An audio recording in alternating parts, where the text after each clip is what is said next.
What's up, everybody? I'll be honest, I don't have a lot of time for this intro. I recorded this interview with David a few weeks ago, and the only thing that has been holding me back is recording this intro, which, by the way, we welcomed our second child. That's exciting. The office that I had, we decided to switch it with the kids' room, and now here we are. I do miss the movies that I had in the background, and they're on the other side of the camera now.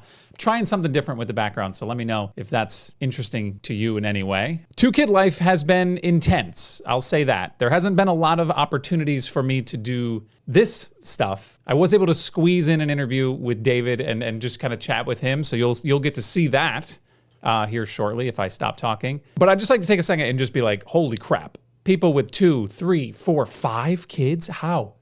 How do you do this? This is crazy. Just trying to operate like a day-to-day life. My wife and I have been extremely fortunate that we have had parental leave, that we've been on this first month. It's just been us, the kids, and surviving. And we've made it this far, but I'd been putting this off to this intro. Like I hadn't had a lot of time. Like I had time to do the interview. I had time when the kids go to sleep to edit. Very easy to do. Not super easy to reshuffle around your office and set it up and find time to hit record. Like I would have put on my makeup and I would have shaved this face and I would have done this little thing with my hair to kind of make it look a little more normal.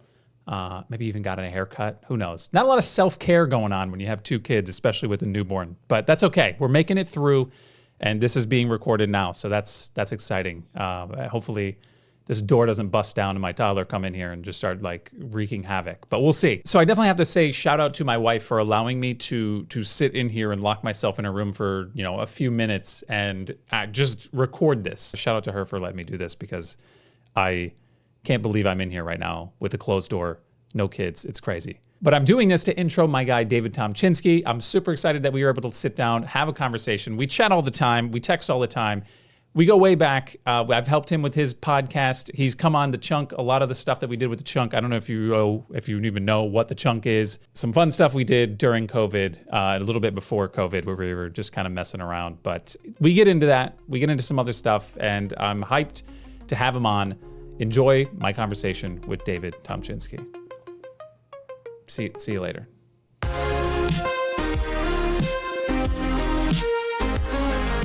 You've got my undivided attention. Back-to-back Davids. And I think, you had David Jones, you had David, and then me, David.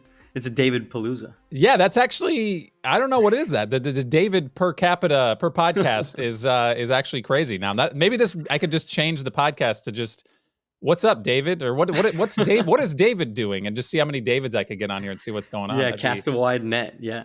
Yeah, I mean, that's a pretty narrow net at that point. I mean, we'll have David rankings, power rankings. Isn't that like a Barstool thing? Does like Blake of the Year? They do Blake of the Year, and then literally, pardon my take, that's the podcast that does that. They just did Carson rankings because you had Carson Wentz and then Carson Steele for the Chiefs, and then let's power. They literally just did this on the recent episode. Okay, power ranking Carsons, and Carson Wentz they ranked dead last because he showed up wearing I don't know, he was all decked out in his pregame to be the backup, and I don't even know if he played. I didn't catch. It was a blowout. The Broncos blew them out. Yeah. I don't know if he didn't do anything. So I feel bad for him. I mean, that's a Super Bowl winning quarterback on the back of another quarterback that got it for him. Right. But whatever. It is what it is. He got them the record.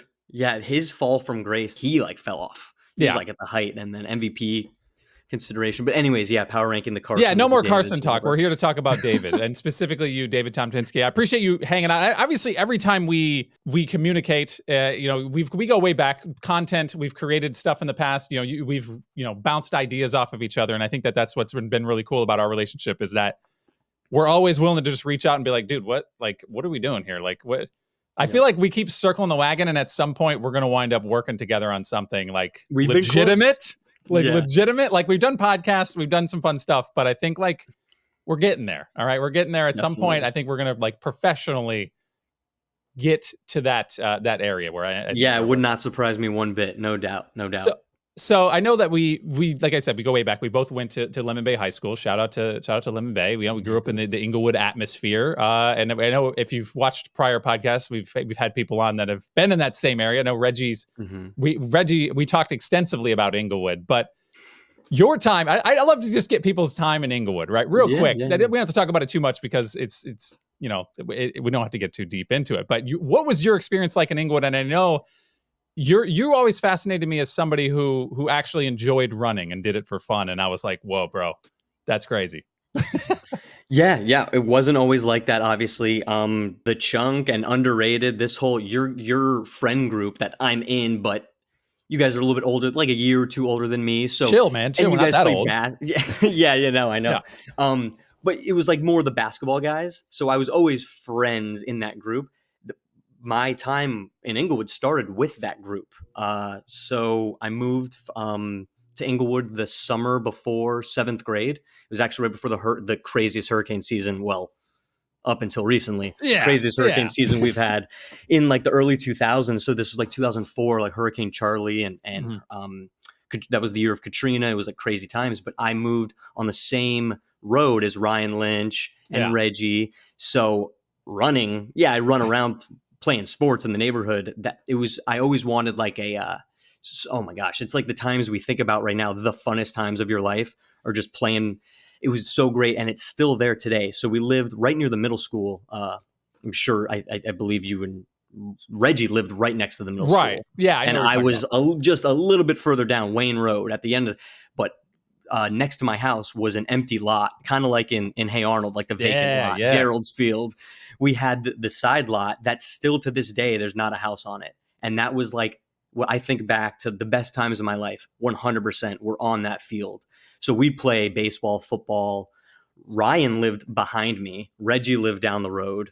A couple other Nikki and Jefferson and all the other, everyone's been on that side yard. I don't know if you ever, I wasn't the biggest basketball player because I'm short. Yeah. So I stayed on the grass, if that makes sense. I wasn't like going to the basketball courts as much. So I was like baseball, football, capture the flag, that type of stuff. That's all I did in Inglewood up until, I start like competitive running. But I bring that up because I didn't want to run. I was fast. I knew it was like a fast sprinter or whatever. I didn't know like I had this endurance, or I know it was hyper, but I wanted to play football or baseball. So I went to play football at Lemon Bay, and they didn't even, the first like initial, I didn't even get to enter the meeting. The meeting before the meeting, they're like, no, you're like 85 pounds, not even 85 pounds. I was way too small. Yeah. So they were protecting me, but it was like my dream. All I want to do is play. Like, what's your dream job? I want to be the wide receiver for the New York Jets. That's the only thing. Or when I was like 5, a paleontologist. Hey, I mean, that's like everybody. Bones. Yeah, of course. Typical guy, typical boy. I'm like, I can't even. I'm not entering football. I only played 1 year of Pee Wee back in like 4th grade before I moved to Inglewood. I lived in Newport Richey, like north of Tampa. Yeah. I got my ass kicked. I mean, I was like I was a cornerback, and I played a little bit wide receiver, but I was on the kick return team.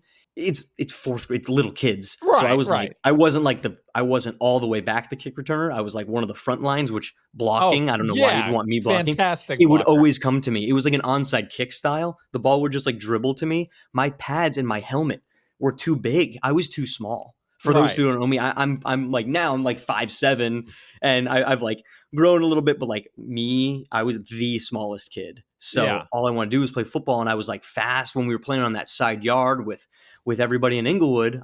And then in Inglewood, my football dream and died, and then I went to baseball. And long story short, the bats were too heavy. Once we got to high school, the bats were too heavy. They'd use these -3 bats, they're called. And I could play center field, right field, left field, whatever you want. I'll catch whatever, but I couldn't get that damn bat around quick enough. So they're like, I didn't make the team, and I just played like little league. And then I eventually found running, track and cross country and running.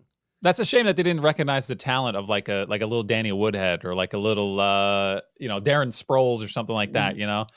Maybe one hit might end you, but they didn't want to get sued. If you don't get hit, maybe that'll work. I don't know. But that's the one. When you mention endurance and when running, I love to run, but I need an objective when I'm running. Like that's why I play basketball. That's why I did any kind of sports. As long as there's like a reason why I'm running, I got to be running to a ball. I got to be running for some sort of goal. If it's just running to run, I didn't have the endurance to do that. Or if it was either the endurance or I just didn't have like the mindset of like I'm just like, why am I running? Like what? Right. Like track, like the pacer test. I keep thinking like you keep seeing like jokes of like, I don't know if you watched. I just saw a video the other day. I don't know if you watched Squid Game, but it was like when they do the U.S. Squid Game, and it was like your first test, the fitness gram pacer test, and it was like it was the funniest thing to me. Meme. Yeah. So things like that, I just checked out, man. I was like, this is not good. But I wish I did kind of participate in that, because that honestly held me back from a lot of like participating in a lot of the sports, because to get on the teams, they were like, you got to run this mile, you got to do this and all. And I'm just like, I don't want to do that. I just want to play ball, man. I just want to get out there and do it.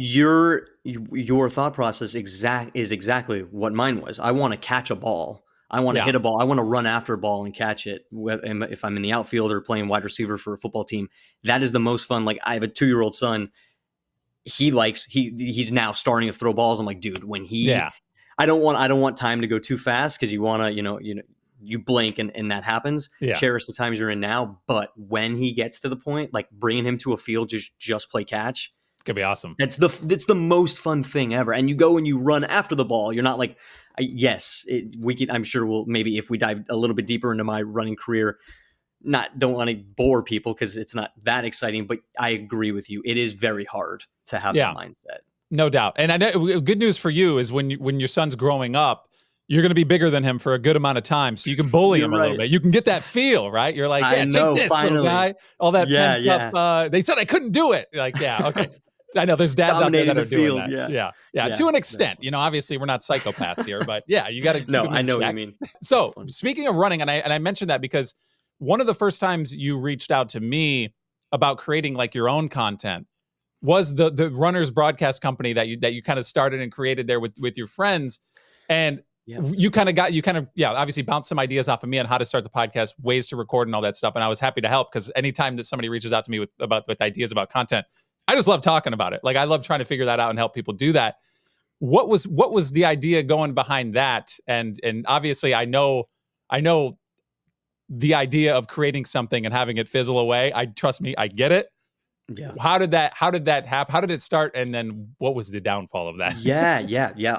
Well, I've said this on our other shows that we've done 4 or 5 years ago, and I'll say it now in more modern times, post COVID and everything. You are the podcast GOAT. I know you won't take your flowers. No. I know you're good at like editing effects. We need to start. We need the Oscars claps and everything. You are the podcast GOAT, meaning like you are so full of knowledge and an open book and want to help people. So I was sitting at a advertising job a couple jobs ago in my career path, and I was like, Barstool was starting to get like, Dave Portnoy was doing his pizza reviews. That whole world of podcasting was starting to get a little bit bigger, a little bit more. I listened to Dax Shepard's podcast. I started to consume content more. A lot of times the people are just kind of shooting the shit, talking about things that they like. So that was really in a nutshell, the first thought. And then maybe you had a podcast at the time? Somewhere around there, I think that was like the idea of like when I was starting to do something like that. Because I know that I had like the website going. And even back in like 2010, 2011, I created something called the Sports Complaint Box. And it was a website where me and like Vinny Portel would like write articles. And Brett Miller, shout out Brett, would write articles just for fun, like on sports. Because we love sports. And we're like, this is a fun place to do it. And then we started doing like video, like podcast type things. And it sucks because we did it on a website that's it's now gone. So we have no backlog. And I wish I could go back and watch how bad they were, because I'm sure they weren't great, but at least we were doing something. But there's always something I feel like I'm trying to do. And at that time, that was kind of like the same thing. I think you and I got that same itch where we were like, I was working in radio. I was on a classic hit station. We weren't talking about what I wanted to talk about on a classic hit station. It just wasn't happening. So I was like, I want to start talking about sports. I want to start talking about movies, film, TV, all that stuff. And that's kind of what the idea of the chunk started. And I know that, you kind of had that same idea where you just wanted to get on and talk about stuff yourself. And I thought that was cool that you were able to start this, the logo and everything. Like, you had this branding down. Yeah. It was sick. It's kind of like losing your MySpace profile, losing that old It's complaint painful. box. It's like, dang, creating something, no matter what it's like a musician. Yeah, you have a bunch of songs that didn't, or an old band that never flourished. It's the humble beginnings, or whether you call it beginnings or not, it's like the journey. You try to do something. So long story short, with Runners Broadcast Company, I love talking about running, but I kind of want to do in a way. I think about my wife. She ran in high school, but she didn't run competitively in college and beyond. Mm-hmm. She likes going for a jog, sure, but not like my friends and I. We could kind of just talk about our own experiences ad nauseum. And it's like, okay, how people don't necessarily care that much to an extent. Yeah. It's like, man, you guys could talk about this a lot. So I wanted to, my thought process was, and it's even more relevant now with the change of NIL. This is 20. So I went to college 2010 to 2014, a decade before NIL. And then we did this podcast, this Runners Broadcast Company kind of media thing in 2018. So still before NIL. And I kind of wanted to talk about the premise was collegiate athletes who don't go pro. It's impossible to go pro in running. You have to be you're an Olympian practically. Well, is that really is that the professional league? Like, is there a league for running? Like, do they there's Grand Slam track. Yeah, there's the Diamond League, which has been around for a little while, and Grand Slam track just started. It's these different leagues. So that hopefully will kind of widen the net of the amount of people able to go pro. But really, aside from the leagues, it's a brand. It's Nike, Hoka, On, Adidas, Asics offering you a contract to run. And I say Olympian, I would call myself. So I was like a sub 15 minute 5K guy. There are people who are running under 14 minutes who had a very mediocre pro career. So that's what I'm talking about here. Like, am I faster than was I faster than the typical like person going to like a pub run or a turkey trot? Yeah, sure. But elite and pro level is a minute in a 5K is a long time. Yeah. They were much faster. So it's like there's opportunities for like basketball players to go play overseas. I went to a D2 college, and I know someone who was from my college who is still, his name is Kevin Capers. I think he's still playing overseas. So he didn't go to the NBA. There's like a bunch of different like opportunities, which is amazing. Yeah. There isn't that necessarily in running. Yeah, it's so crazy. It's like to the average person, obviously you know track and field in high school, you know track and field in college.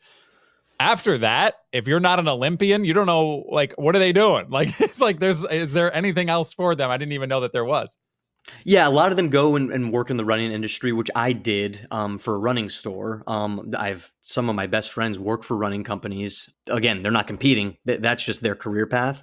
That was kind of it. And then, I didn't want to pigeonhole myself in like, it was called Runners Broadcast Company just because I thought of the name and I am a runner. But it was the idea was kind of like college athletes in general. You think of like people, college kids who, it's hard now because of NIL, they're making money, which is amazing. Right. And again, that's like you do a whole podcast on that landscape changing. It's changing every day, really. They're all like free agents and everything. Pre-NIL, kids who like were really successful in college, we could talk football, we could talk about whatever, but don't go to the NFL. The struggle is hard. That sport was your life for whether it's 5, 10, 15 years or even someone who picked up a football when they were like 2 years old, their whole life. And then it changes. We talked about kind of just life after college, pounding the pavement with the job hunt and finding yourself just like a, millennial, mid 20s type, like, what do we do? And I started interviewing a bunch of different people, and then it just kind of a hobby, like a podcast takes a lot of work. This is before you have 2 kids. I have 1 kid, like, doing even before I had kids, a podcast is, you got to put the work into it and effort into it to make it keep going. And I needed to keep working, and just things in life change. And then COVID hit. We did it together, which was a positive to come out of COVID, was us doing the Chunk and the Drafters together. For those who don't know about it, it was awesome. Yeah. So COVID was horrible. Obviously it was but it was such a strange time in the history of the world where like everything was chill and like we were just sitting in our house and just the amount of content we were pushing out. It was like, what else we got to do, bro? Like, there's nothing else going on. We might as well just do it. But that was, it definitely slowed everything down and allowed for a lot more content. And I do miss the frequency in which we were making that content and doing stuff for the chunk and like making the drafters live and all that stuff. Like, and I like, we were just talking right before we started recording here. And I say this on pretty much every other podcast now. It's like everybody I talk to that's experienced the drafters live, I swear to God, I want to do it again. Like I want to do it again. And I think we can do it again. Stop having kids. It's like, kidding. We got to, now we have another kid. Like this recording this right now, I literally just came from the living room while holding a newborn, hanging out with my toddler. And I'm just like, all right, I just need like 40 minutes. I'm just going to go in this room and close the door. It's so hard, man. It's so hard. And like, I know I'm going to record, like we're recording this now and I'm going to go in and I'm going to edit it. Like you said, it's a lot of work.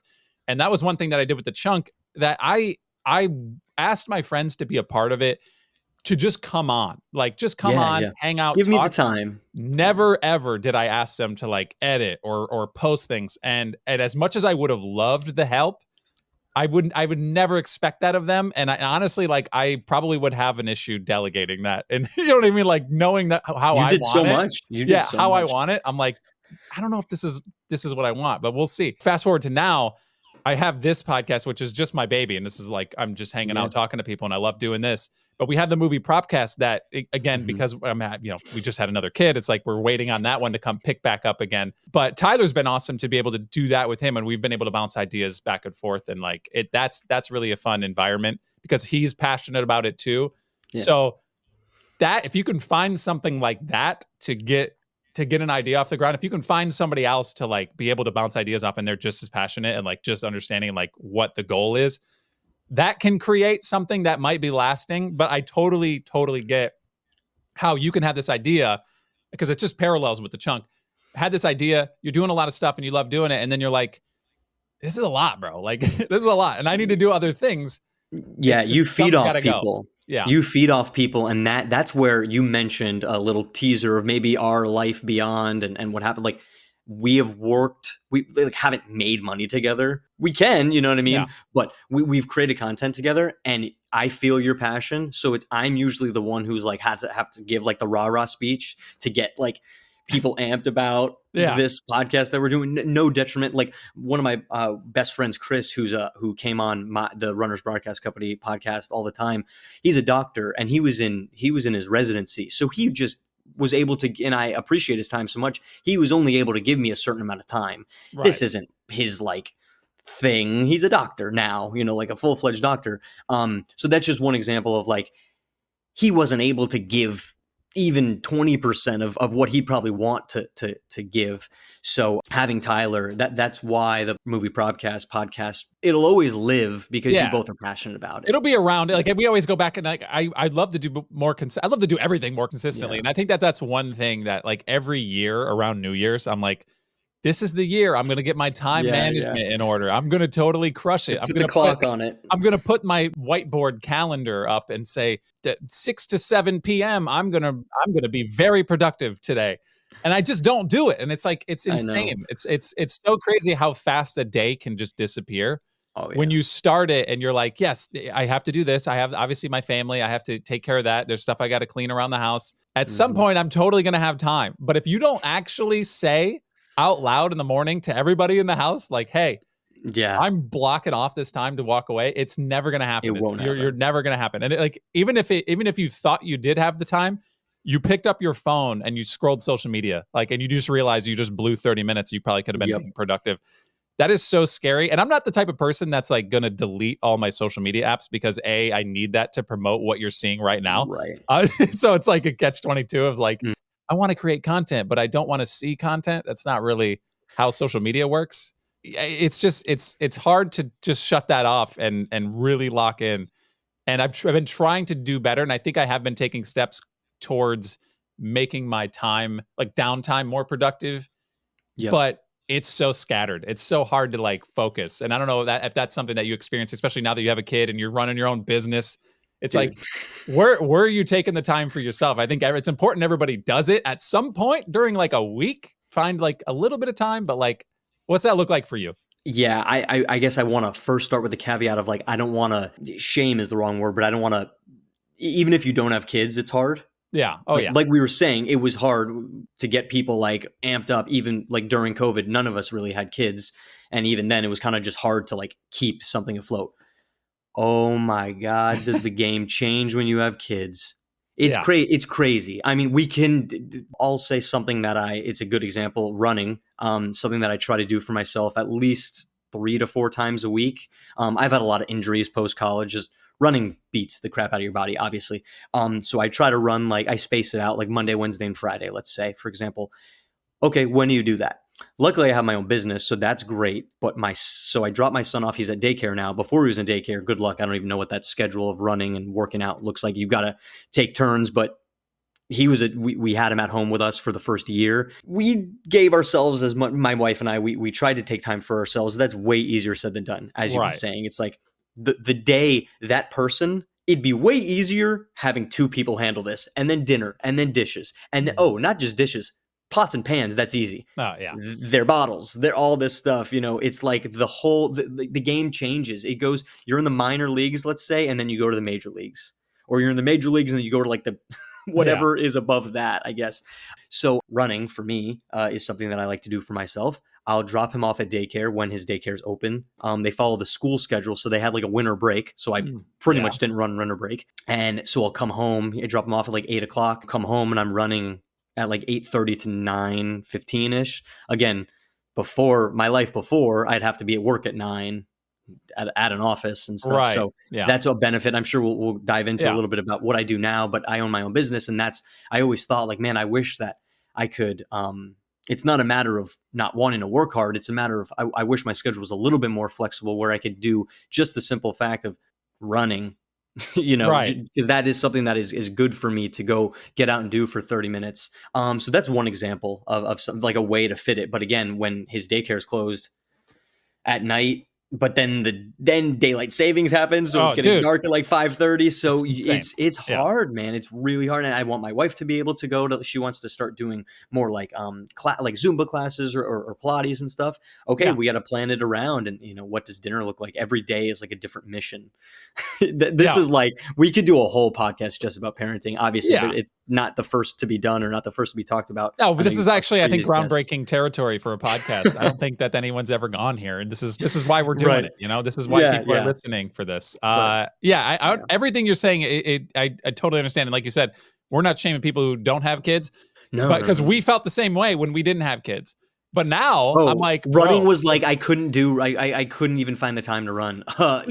Brother. Yeah, right. If I didn't have kids, I'm just like, in my head, I'm like, all the time I had and I squandered. What was I doing? Dude.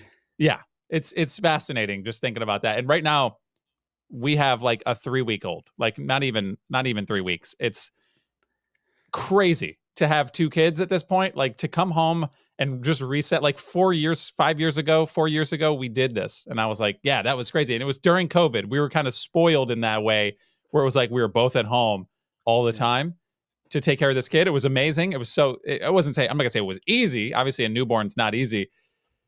Now there weren't the other factors as much, it's just your home. Now it's like, we can go out, we can do things, and we have jobs, and we're like all it's all hands on deck for that. And we have a toddler, 4 years old kid. We have a small child and a newborn now, and we're just reset the clock again. And we're like, good Lord, trying to settle this in is strange. And the fact that I'm even in this room right now by myself is actually, I feel guilty. I was going to say, when I got the text, I appreciated. I've said congrats on our text, but congratulations now, Thank you. Fully recorded. Yeah. Congratulations on the new edition. But when I got the text that you wanted me on the podcast, I was like, heck yeah. But I knew that it was right before you were having the baby. I was like, when? Yeah. You're like, I doubt you're going to have the time. Yeah. No, my wife has been awesome. Kristen's been great. And when I ask for a moment to step away and do something like this, she gets it, because this is kind of like my outlet. This is like what I like to do. Like, it's this, like, just communicating with human beings. Like, I mean, obviously you can place a phone call and talk to people, but I'd much rather just record it and then release it as content, because that's just the kind of guy I am. Content. Yes, it's got to be.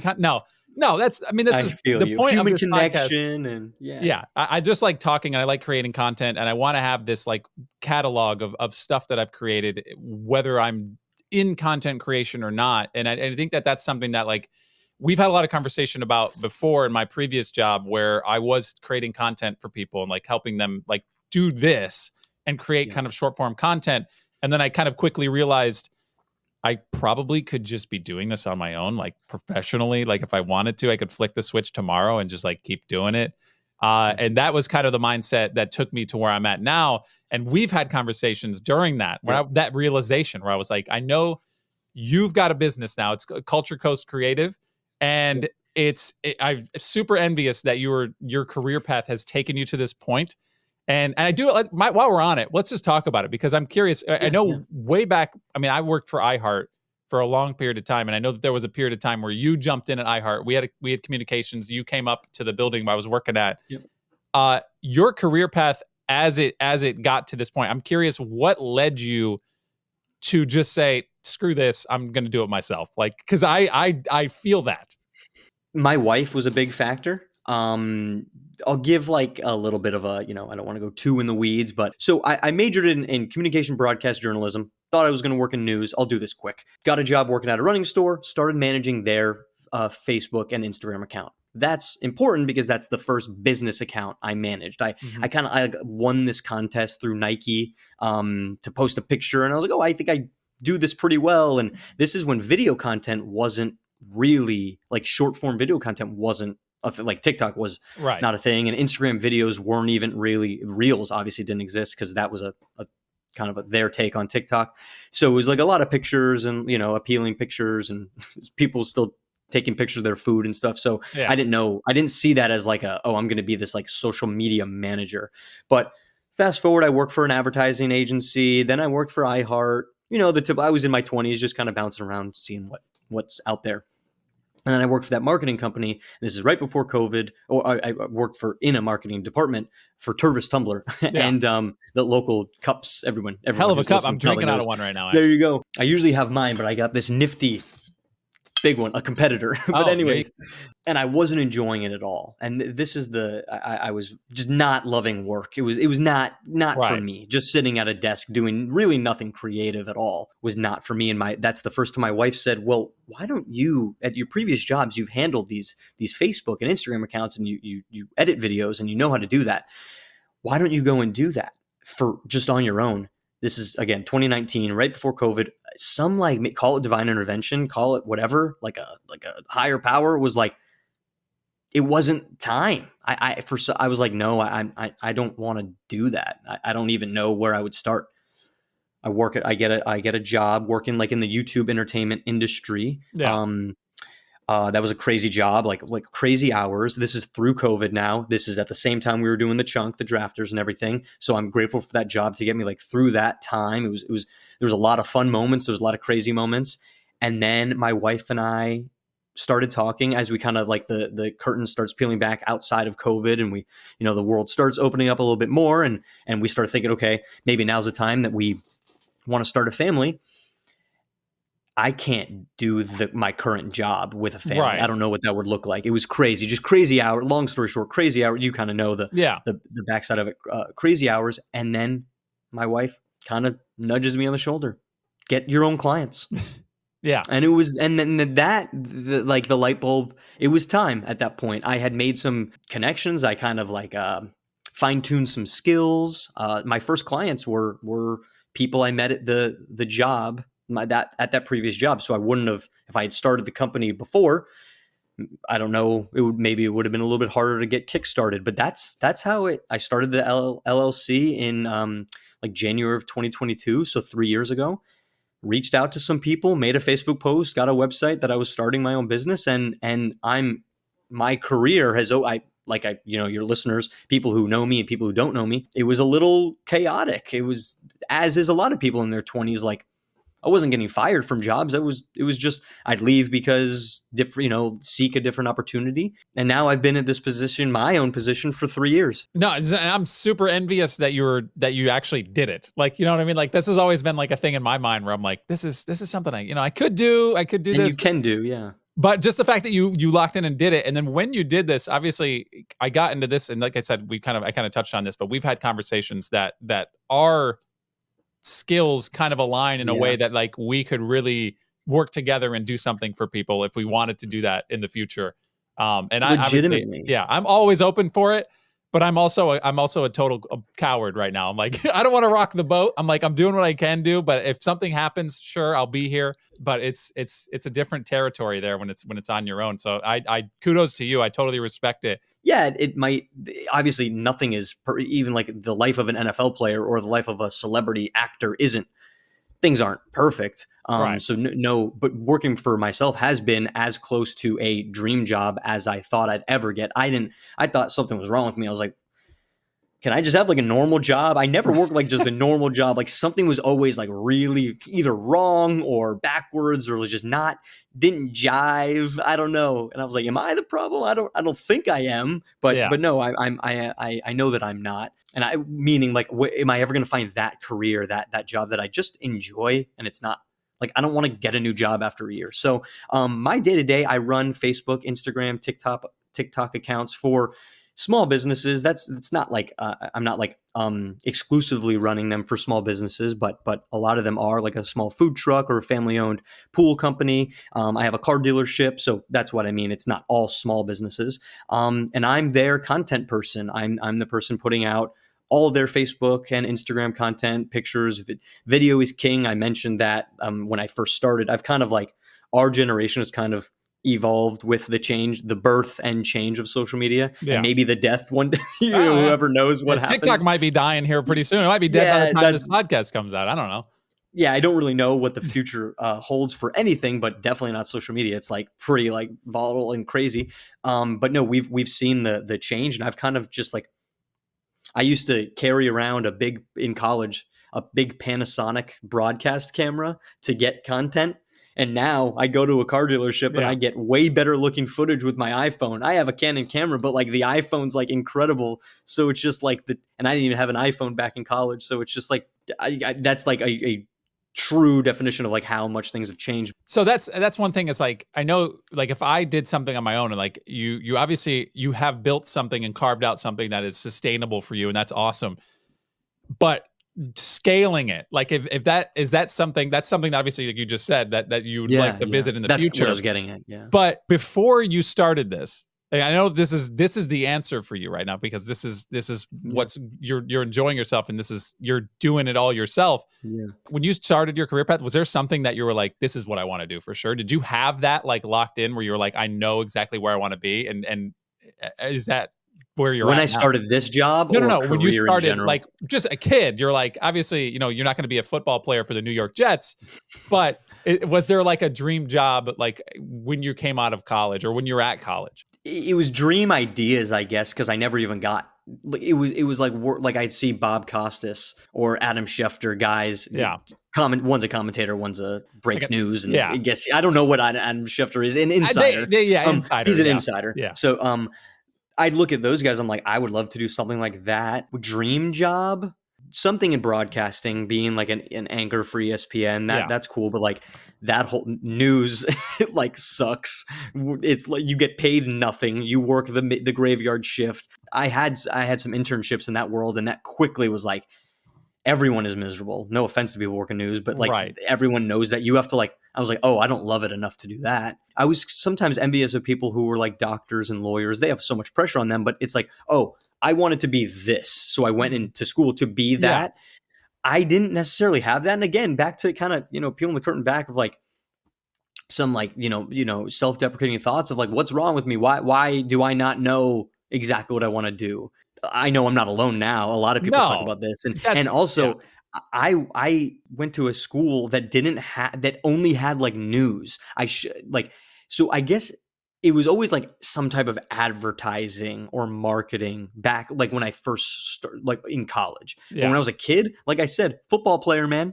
I was like living you know what I mean? We're thinking of kids. You know what? And I'm glad I was thinking that way. I am too young to like, I want to be an accountant. 17 is crazy. I wasn't thinking that way. I was thinking of the fun job. What do I like to do right now? Play sports, talk about sports, I guess. Okay, something in that realm. And then the reality hits like, oh, okay, what do you have to do? And of course it takes hard work. It's not a matter of, and sure, maybe like I said, I didn't want it enough. So I pivoted. I'm not going to like put myself through I'm not going to work at a news station and hate it if I already realized I don't want to do this.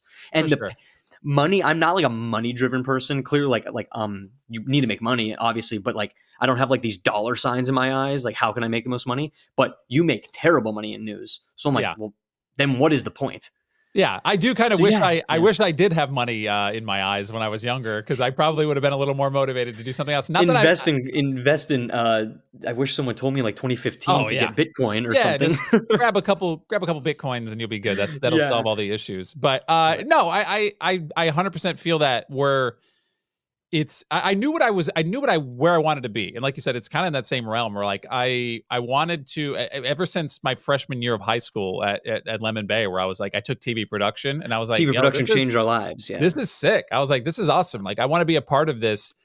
Right. But I didn't expect to wind up in radio especially for as long as I was there. I was there for almost like 9 years, and I freaking loved radio. And what sucked is that radio was not, you didn't get paid well in radio, but it was a much, much better environment than, like you said, for a TV station or like a news station. Yeah. The environment in radio is so chill, where there was so much different things happening, but it was all behind a microphone. And like, but then obviously with social media, you grew and were able to do that. But radio was awesome. But yeah, that's kind of where the shift happened, because I was on that classic hit station where I was like, dude, I just want to talk about sports. I just want to talk about, things I want to talk about.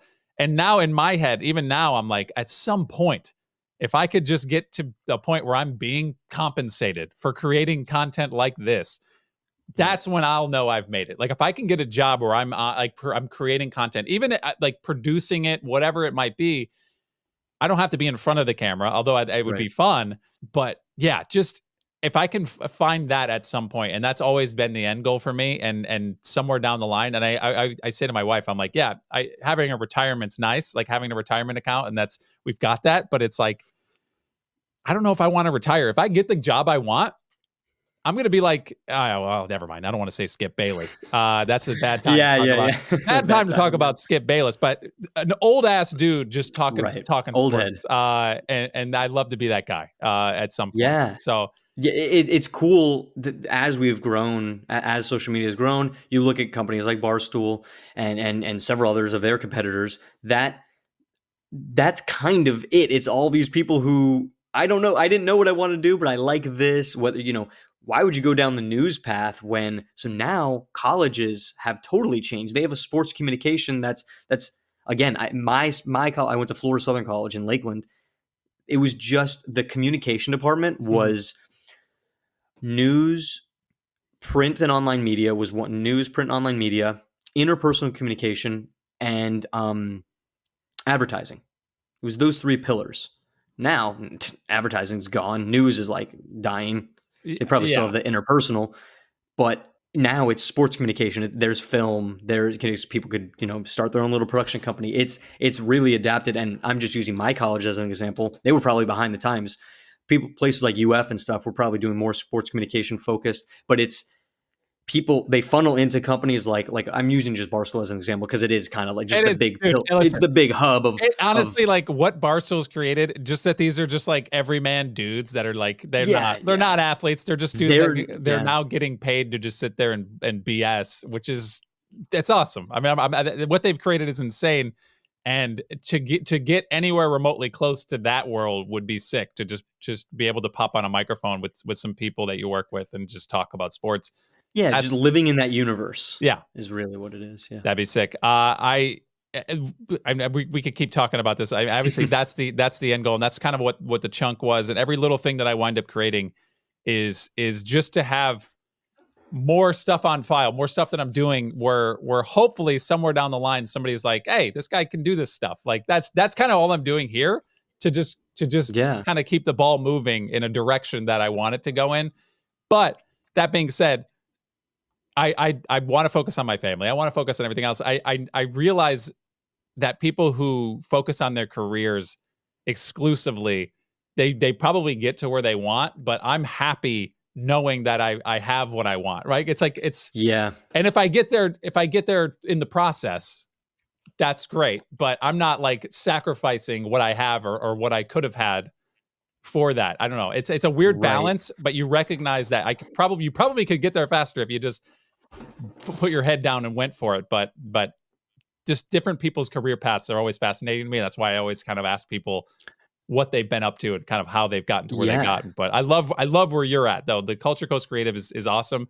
And like I said, Thank this you. is somewhere that I would love to help participate in any way. If you hit me up on a phone call and say I got a client that wants to do XYZ with video content, I'm going to be there, brother. That's you're at the top of my list, man. You are as underrated as they come. Yeah. And that means like you are an asset to somebody. I want it to be, to yourself, your family, me, whatever, in a lot of different ways. I don't mean to get all sappy, but you both in as a friend and as a cohort in the I used that word twice this week and I've never used it before. It's awesome. It's a cool word. Yeah. For sure. And that's so we don't have to keep talking about career paths and stuff like that. We can talk about like there's one thing I want to talk about, and obviously we've kind of skirted around it, is just being like that first, and I talked about with Ty. I don't know if you ever if you go back and watch that episode with Ty. Yeah. That first moment where you've kind of shifted from not having a kid to having a kid, and I know it's always a fascinating experience, and I love to get people's opinion on that. But when you're coming home and you're settling into your house and you have a newborn, and you basically just forget how life was before, and like it's never been the same since. How has that process been for you? And I know moving forward, are you guys planning on having more, or I don't know how that's a weird question to ask. I think we might be one and done because the delivery was crazy. Let's just not get into it. Was insane. And I always thought that I was going to be like, I pictured in my mind multiple kids, but here's the thing. I'm not the one going through that. I would never force anyone to do. So the second I saw what she was going through, I said, I swear to God, I was sitting in the chair. I said, I will never, ever, and I still haven't to this day, ever say, let's have another kid. Yeah. If you want to, we could then, okay, maybe I'll be on board. Maybe it'll be more of a conversation. But I was like, and a big thing, it's very expensive. Oh my God. Dude, we are running out of room. I did my best to make my setup as nice. This is my dining room. Looks beautiful. My living room is in the back. We bought a fixer-upper before we had a kid, and I love it. We're like in the center of Sarasota. We have all these amazing parks. I love the location we are. Yeah. I'd like a bigger house. Doesn't everybody? But we bought... Listen to me. I wish I could just go back to my side yard and play football and baseball and not talk about interest rates. Yeah, but we're like, our interest rate's insanely low. So like, it's dumb to leave. But as he starts getting bigger and as he start running around, we're just running out of room. You add another kid in there, I truly don't know what we would do. And as you're looking down, like not the barrel of the gun, but like what you're living through, it's.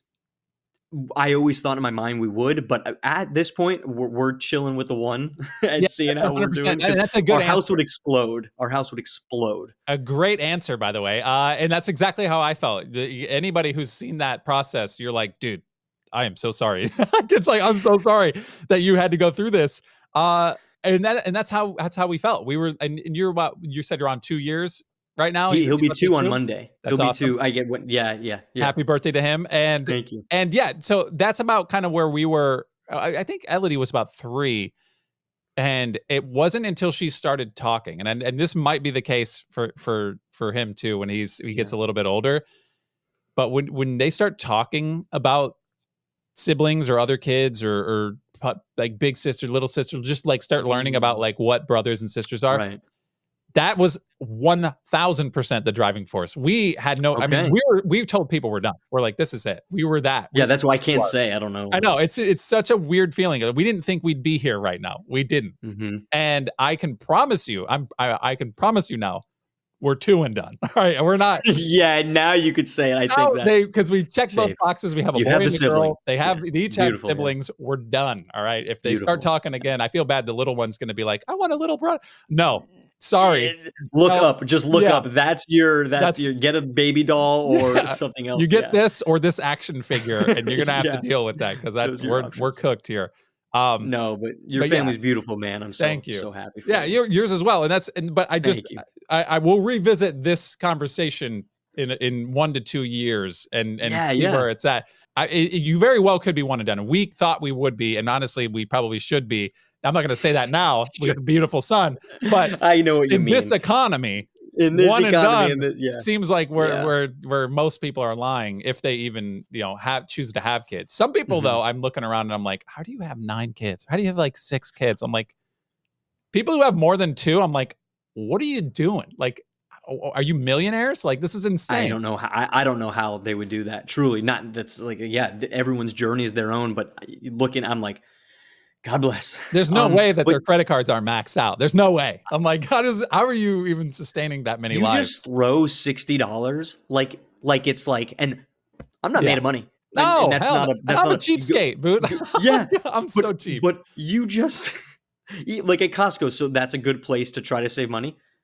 Yeah. Just the diaper run, and when we were buying formula and the little snack, because you try to buy you're finding the snacks that I guess formula and snacks didn't right. Well, coexist. No, but now it's like these little snack bars and things like that. It's like, it was $80. Yeah, dude. What are we talking? Our 4-year-old is like she's like addicted to these like granola bars but they're like focused on like children's granola bars, so they're like double the price of like a regular like Nutri-Grain bar.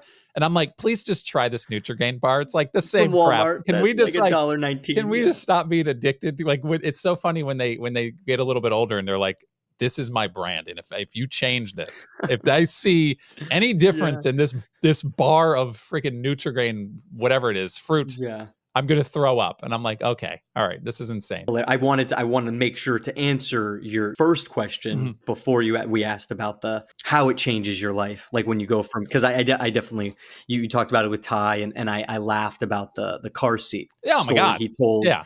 And I was like, I couldn't comment faster because I was like, yes, I agree with you. Like it's insane. It's like, wait, this is me? You just gave me like a 2-minute tutorial, and now it's like all on me. Never drove as slow. Yeah.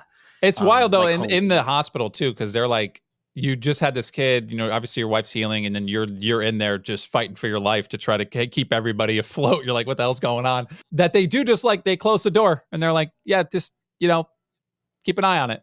Like, keep an eye on this thing. If it does anything, call us. But the first time around during COVID, and we were in St. Pete at like an all children's hospital. So we had like the hookup. Everybody was awesome. They were popping in and really kind of helping us out and taking care of, if we really, because we didn't know what the hell we were doing. This time around, we weren't at an all children's hospital. It was a regular hospital. And they knew we had one already. We barely saw anybody, bro. They were like, they were literally like, yeah, they're like, he'll figure it out. I'm like, God dang, man, I'd love a little break here. And they're like, no, I need the VIP treatment. We didn't get that this time around. So it's funny. It's funny how that goes. And I don't know if that's just exclusive to like the location or not, but it was a totally different experience. But yeah, going through it during COVID, I commend you. And it was crazy, Kristen. That was insane. I can't you probably couldn't go to the appointments. I didn't go in on any of the appointments. I didn't even, when we took her to the hospital, like she was in labor. She had to go in herself and check in and then get put in a room. And then I had to come in with the stuff. And they were like, it was crazy. I couldn't even like help. So you were on expert mode. No, but I'm glad that you got the easy. They were all hands on deck to come in and check. A lot of people were checking for us. I need to tell, not even a quick story, just like a quick thing about just today. My wife had a false labor because he was born we're recording this on January 10th, so he was born on Friday the 13th. Oh, okay, 2023. Good omen. I see it as a good omen. It was cool. Yeah. But I had my time hop, like my memories popped up, and we were going to the hospital at like 5 p.m. 3 years ago, or 2 years ago.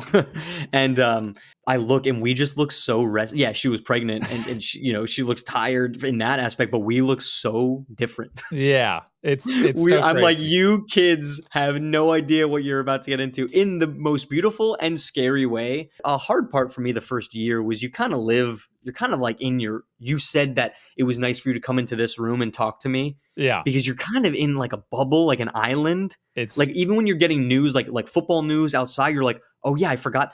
My son is always for end of time is going to be, unless the NFL cancels something, is going to be during the NFL playoffs. Yeah. So it was so weird having a baby, and then I'd see reruns on NFL Network of the Chiefs Jags game in Yeah. when the Chiefs actually came back and won. And that's just one example of like, oh yeah, that's happening. It is really, really amazing being able to go to parks, and like we're meeting friends at parks, and like going, like living in the world again. Because that first year we live, you're from Florida, we live in Florida still. Like having a newborn in the middle of summer, I was just going to Target. I have to just go somewhere with AC, air conditioning. And it's like, I don't want to just do that. I'd love to like go somewhere else or do, and you bring them along, but it was like, it's so hot outside. That's just one example of like, times are different, man. Yeah. Like aside from the sleep and everything, but just that, I always use that example of like, I'm happy that we're in the stage where we can like be in the world again. Yeah. Oh yeah. It's super nice, but yeah, in a way it was kind of nice once you got home in the COVID times to be locked in. Like it was expected. You didn't have that like FOMO where you're like, dude, things are happening out there. There was nothing happening. So we're just home. Cool. Focus on this. Work responsibilities are low. Awesome. You get to just focus on that. That's great, man. Yeah. That kind of goes back my career. Through his first year being able to just like, work is being done. I'm communicating fully with my clients, but 99% of my focus is here. And I think that's time that I'm going to look and never take it for granted. No, for sure. My career before that I'm so, whatever happens with Culture Growth Creative, I hire you in a year, or we partner up and we have 10 employees. We have an office space in North Carolina or whatever, you know what I mean? Whatever. No, I'm saying, I don't know. No, we have no like I said, my interest rate here is I don't know where I really don't know where we're going to end up, and kind of taking it with a kid. It makes you focus on the moment. That's something I'm somewhat of a worrier, like kind of like wondering what the, not so wanderlust, but like, I guess wondering like what the next step is. Having a kid has really grounded me, and like, not to sound cliche, you do sound cliche when you have a kid though. But like having parenthood is full of cliches. Yeah. But it makes me live in the moment more. Like actually it's one thing to say that you live in the moment. It's another to actually do it. That has happened. But what I was saying is whether the company like expands and like goes crazy, has a New York City headquarters, or folds tomorrow, I will look back on Culture Coast Creative, which isn't going to happen, but I will look back on my company and like be so grateful that it gave me like that time with my son. So that's something that's been amazing for me, aside of money and clients and all that. To not feel that like guilt of like, my son's sick, but my job is like on my ass. Like you don't have to deal with that. That's amazing. Yeah, it's been great. That's invaluable. All right, I'm gonna let you go here pretty soon, but one more thing before we get out of here, I'm gonna ask you. Sure. And don't say me, don't say your wife. I want a straight answer from you. Who's someone out there that you find is underrated? Someone, something, and don't say 21 Pilots. I'm not allowed to say 21 Pilots? Can I vouch for it? You can vouch for 21 Pilots because go ahead. I'll try to say, I'll think of someone like a quick, like more of a specific person, but I want to vouch for, I don't know, at this point, I'm sure people know 21 Pilots. I'm a huge 21 Pilots fan. I first heard of them in 2012. I saw them in 2012, and I've seen them like flourish, and it's amazing. I don't gatekeep them. I want everybody to be a fan of them. It's like the opposite. They're like, I feel like they're my baby. I have a tattoo of their song lyrics, but this is why they're underrated. I don't think they'll ever be considered for the Super Bowl halftime show. I would put my life on it that they will have a top 3 Super Bowl halftime show. They would put on the performance of a lifetime. You need to have hits, you need to have songs that people know. I believe that they do. Not every single person, stressed out and songs like that. People do know. So I've brought that up in my like on Twitter, and I have like old college buddies who troll me and say like that will never happen. Like no way. Like that's such a stupid thing to even bring up. I think they're underrated in terms of like getting that type of opportunity. And I would put my credibility that they would kill it. And it would be like, let's invite them back type thing. So I totally, listen, we kind of have that connection too, because when I worked for iHeartMedia, like one of my first things that I did was just like sit in and like seg the logs of like the whole day of a radio station. Like it's not a sexy thing to do, but it's really just like making sure everything's in order and making sure everything's tight on a radio station. But while I was doing that, I'd listen to iHeartRadio, and at one point it was like before anybody, I had never heard of them. Imagine Dragons was one of them, and 21 Pilots popped out of nowhere, and I was like, what is this song, bro? 21 Pilots is kind of legit. And I remember like listening to their catalog and then like thinking like, dude, these guys are sick, and then like just kind of forgetting about it. And then all of a sudden they were like everywhere. And I was like, oh, those are those dudes. I'm like, they actually did it. That was kind of sick. So yeah, 21 Pilots is awesome. And I love what they created. And when I go on Spotify, I usually use one of their songs as like a reference point to get like other songs, to find other songs. I'll go to their genre is like electro to it's all over the place. It's alternative rock, but it's rap too. Yeah. I'm trying to think of a person. Every person I feel like is like, you don't have to say anybody, but yeah. I'll say my buddy Jimmy Berger. I'm going to say Jimmy Berger. Yeah. Jimmy's an underrated person. He's one of a kind dude. Knows so much about sports. He's a Yankees fan. He's a Giants fan. Underrated in terms of like one of the best friends I'll ever have. Yeah. I wanted to shout somebody out. No, it's a good one. That's a good one. I actually, I feel like I actually married this fella once. That was crazy. You did. It's a weird question to ask. And I very inconsistent with this question, even though that's the name of the podcast. And that was my mindset when I started it, was like, at the end, it'll be real cash. Hey, who's somebody who's underrated in your life? And I've said it maybe half the time I've asked this question. I keep forgetting at the end to even ask it. So yeah, I got you with it. So at least we got to talk about 21 Pilots. All right, man, I'm gonna let you go. I know there's family life, there's business to get back to, and we'll be definitely talking again in the future. Maybe on another podcast. I don't know. Maybe Drafters Live. That would be awesome. I swear it might happen. I have to say this while we're recording. I literally, in like the rap game, I know Eminem has like a dust off the mic and make a new record. He has a song lyric. I was literally dusting my mic off for this because it's been a while. So thank you for having me on. You're the best. I've said it. I hope to do it again sometime. Yeah, dude, trust me. We'll be back at this again, man. No worries.